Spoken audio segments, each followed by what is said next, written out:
There are lots of parts that I would like to share with you, but it just seems like I should start at the beginning.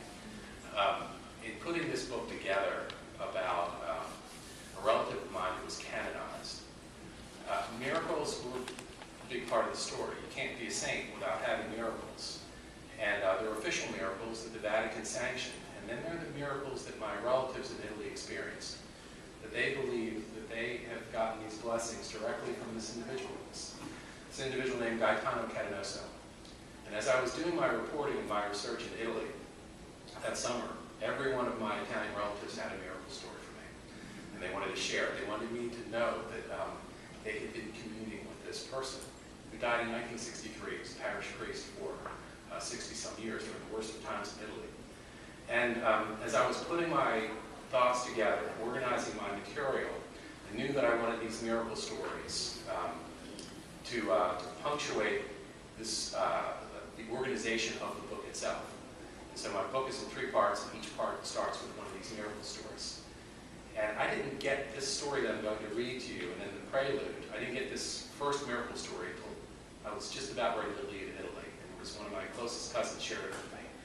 And as a journalist, you're always worried about your lead.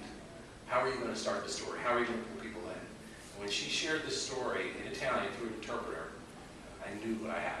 And I knew that this was the story that I needed to lead my book. Okay. Part 1, Faith, Miracle Story, Patrizia.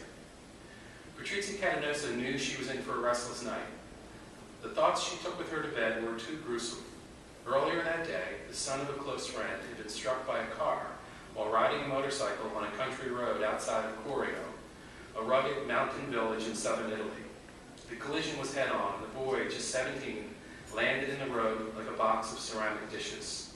He now lay in intensive care in a hospital in the city of Reggio Calabria, cracked and broken, on life support.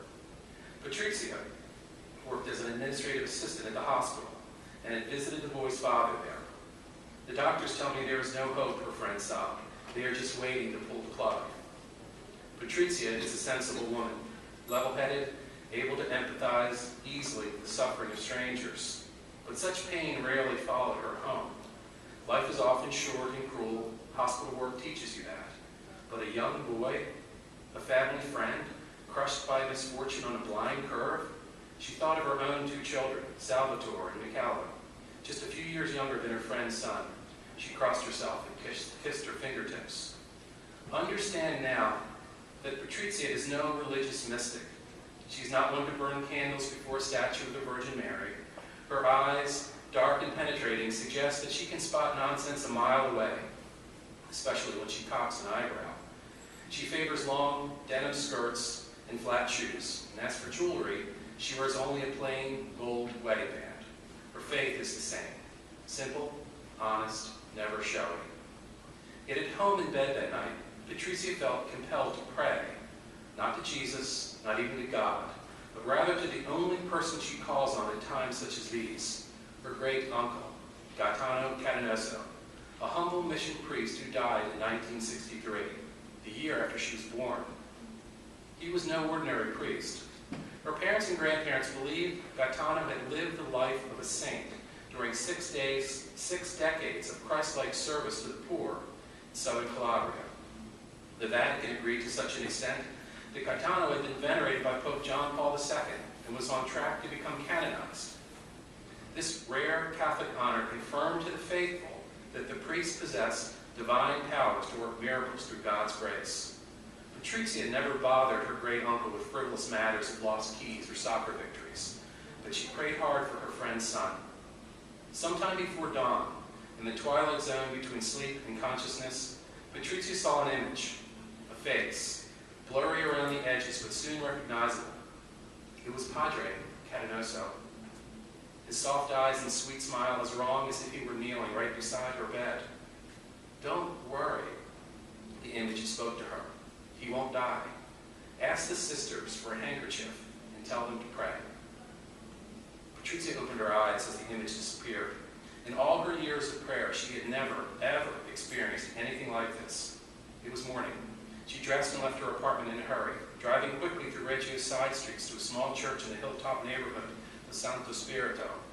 She hustled past the courtyard statue of her great-uncle and spoke in a rush to the nuns inside the mother house, nuns from an order Justin Catanoso had founded in 1934. They parted with a sacred handkerchief that belonged to the late priest and vowed to keep the dying boy in their prayers throughout the day. At the hospital, Patrizio's friend was there, still sobbing. "It's almost over," he said, slumped in the waiting room chair. Patrizio told her friend, "Pray. Pray to Padre Gaetano." She went to the boy's curtained bed in intensive care. He lay nearly lifeless, tubes sprouting from his arms and mouth. A nurse friend tried to shoo her away. "Leave him alone," she implored. "It's his time." Patrizio held her tongue, clutching the handkerchief, waiting for the woman to leave. Trembling, her heart racing, she unfolded the white cloth and passed it gently over the boy's face. "Am I doing this right?" She passed it over his body as well and tucked it under his pillow with a prayer card bearing the face of Gaetano, the same face that came to her in her sleep barely an hour earlier. She said another prayer and left.